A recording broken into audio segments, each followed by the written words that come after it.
The coronavirus pandemic bringing life as we know it to a near grinding halt in the U.S. Cases and deaths on the rise as federal and local governments shut down schools, restaurants, and entertainment venues. One New Jersey town asking every one of its 41,000 citizens to self-quarantine after a new cluster of cases is discovered. We will only get through this if we depend on one another and we take care of one another and we look out for one another. Meanwhile, the White House task force warning it could be months before life returns to normal. As I've said many times, and I'll repeat it, the worst is yet ahead for us. The CDC also recommending no gatherings of more than 50 people take place for the next 8 weeks. But the president is trying to calm the nation on edge. Relax. We're doing great. It all will pass. However, the unprecedented situation leaving Americans with so many questions. This hour, our medical experts will answer yours.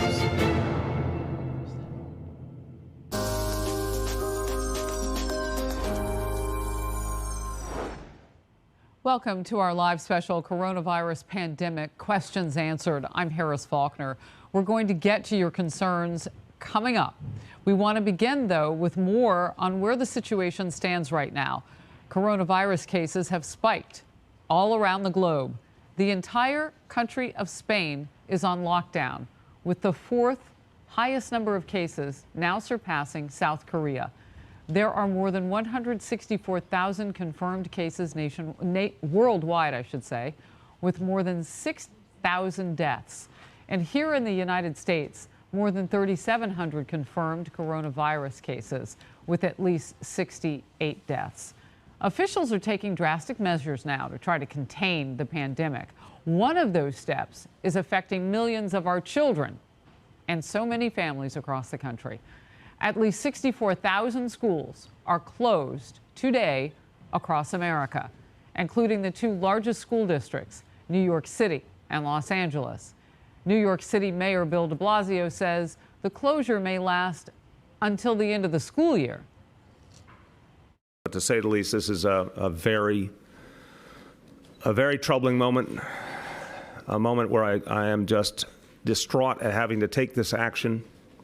But I became convinced over the course of today there was no other choice. We may not have the opportunity to reopen them in this full school year. All right, let's get right to it. Talk about the questions. Dr. Saphier, I see you sticking your mic on from the last hour from Outnumbered. David Webb said hi. Yes. Dr. Mark Siegel, professor of medicine at NYU Langone Medical Center. Dr. Nicole Saphier, board-certified physician. Great to see you. Dr. Siegel, I'm going to start with you with what I'm seeing as the leading question all over social media that I was manning this weekend, or womaning, I guess we could say. and that is, has the virus mutated to the point where it is more destructive to the body than ever? We're seeing a few things happen, more deaths, that sort of thing in the United States, and age groups are changing. We'll get to more of that in a minute, but just your first thought on it.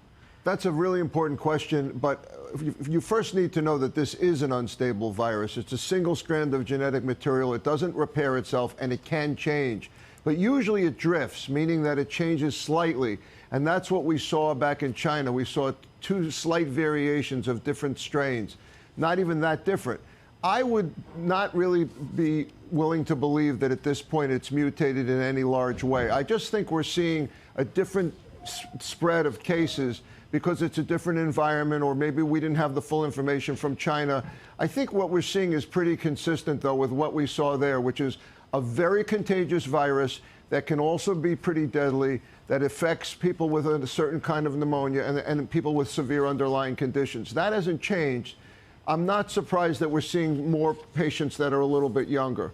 I don't think it shows that it's mutated, Harris. Oh, that's interesting. So what you're also pointing to is the fact that that necessary information in the beginning from China was something we didn't get. I was reading an article over the weekend about how Taiwan was able to very early on send scientists in. And they said, admittedly, we don't have the best relationship with China, but we had people who were succumbing. They let us in for just what they would let us see, and that was enough to determine kind of where we were going. They've been able to contain it pretty quickly in Taiwan, Dr. Siegel.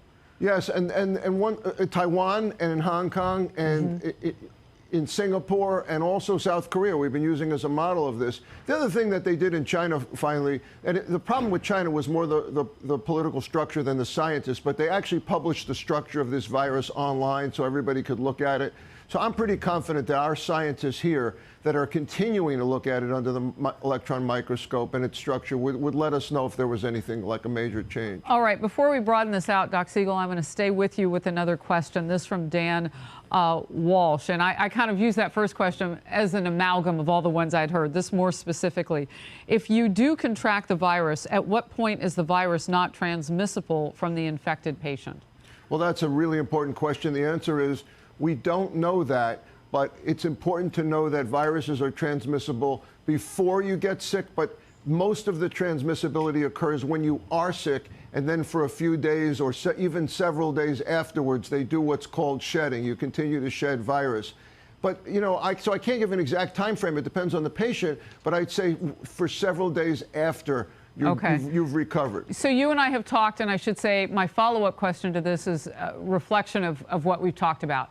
What you and I have talked about is the fact that you might think you're testing positive if they check you a couple weeks later, but you said that this lives for a while in the body, particularly the stool.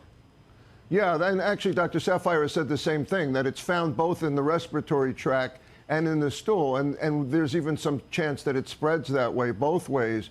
And, you know, the test we're doing is a very good test for it, but it can continue to be positive for a while. And the fact that it's still positive doesn't necessarily mean you're not over it. You may be over it. Can you still give it to somebody else?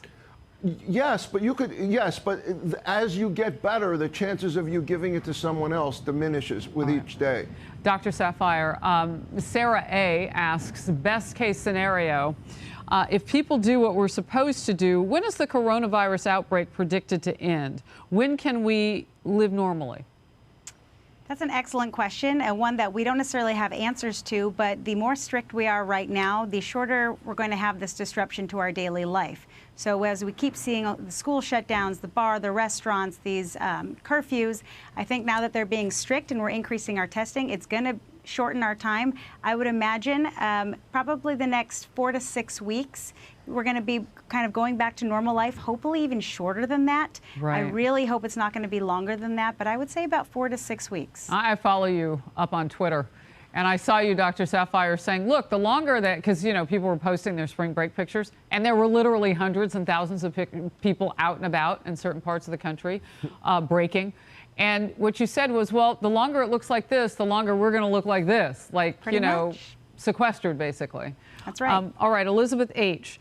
If one spouse or person in my family tests positive to coronavirus, do they need to distance themselves from the rest of the family, i.e. sleep in another room, use a different bathroom, etc.?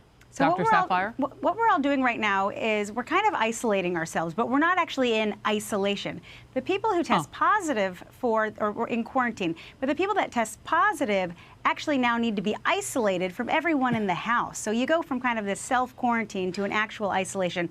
They should absolutely be in their own bedroom, use their own bathroom. When it comes to eating, they should not be joining the rest of the family. You can actually bring them food on a tray, let them take the tray, eat it, put it back out, and then you have to clean that, because we don't necessarily want herd immunity to be taking place in the house. Just because one person has it, we would still like to avoid everyone getting it. Interesting. And as Dr. Siegel pointed out, we think we know a lot about it, but we don't know everything. And so to let everybody get it just as a way to fight it might not be the best course. You might want to call Great Britain, because we're seeing some things reported from there. I'm sure both doctors are following it, that they're talking about that sort of thing. I'm going to bring you both back. We're going to take a quick break. The Trump administration is ramping up its response to the coronavirus pandemic. How soon we should expect to see 2 million high-speed tests, as officials offer details on who gets top priority for testing. That plus the answers to more of your questions from our all-star medical panel. Stay close. Number one, we want to assure that those most vulnerable and those impacted are able to be prioritized. Number two, we don't want to do testing that in any way threatens the acute care system.